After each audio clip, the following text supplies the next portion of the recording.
братьев, то диву даешься.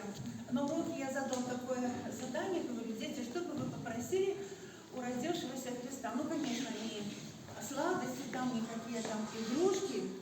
И мне вот одна из этих маленьких девочек сказала: а я бы хотела, чтобы вновь родился Христос. Представляете, какая вот вообще такая мудрость, такая как бы вера уже сильная в ребенка.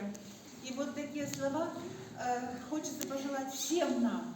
Пускай в наших сердцах еще раз снова родится Господь наш Иисус Христос.